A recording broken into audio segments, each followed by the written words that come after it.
Democratic national convention میں سابق صدر باراک اوباما کا ان کے اپنے شہر شکاگو آنے پر استقبال کیا گیا۔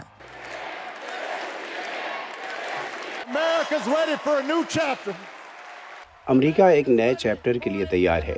امریکہ ایک بہتر داستان کے لیے تیار ہے۔ ہم صدر کیملا ہیرس کے لیے تیار ہیں۔ اوباما نے ہیرس اور ان کے ریپبلکن مد مقابل ڈونلڈ ٹرمپ کا برابر موازنہ کیا۔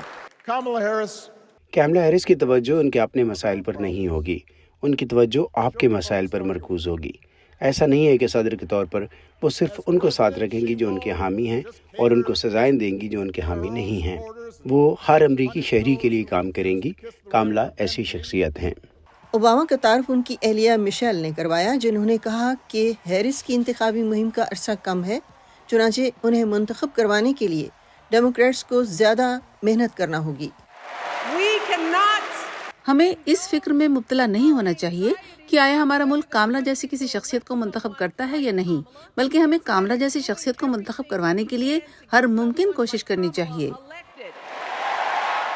اگرچہ ڈیموکریٹس نے اس ماہ نامزدگی کا اپنا عمل مکمل کر لیا تھا، لیکن پھر بھی ریاستوں کی رسمی رول کال کی گئی۔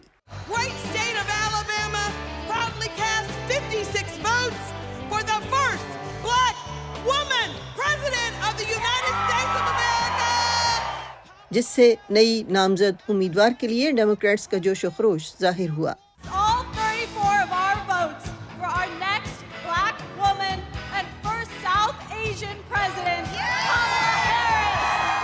ہیرس نے ریاست وسکانسن کے شہر ملواکی میں ریلی کے مقام سے مندوبین کا شکریہ ادا کیا۔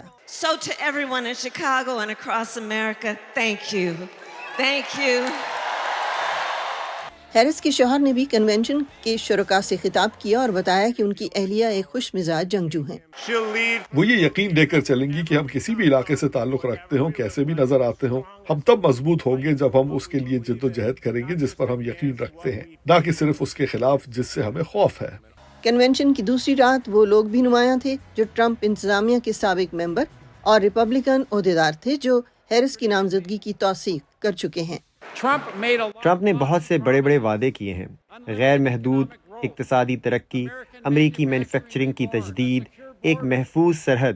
معلوم ہوا ڈونلڈ ٹرمپ کی صرف باتیں تھیں۔ بدھ کے روز ریاست منیسوٹا کے گورنر ٹم والز شکاگو میں مندوبین سے خطاب کریں گے اور نائب صدر کے امیدوار کے طور پر اپنی نامزدگی قبول کریں گے۔ کیتھرین گبسن کی رپورٹ کے ساتھ مدثرہ منظر، وائس آف امریکہ۔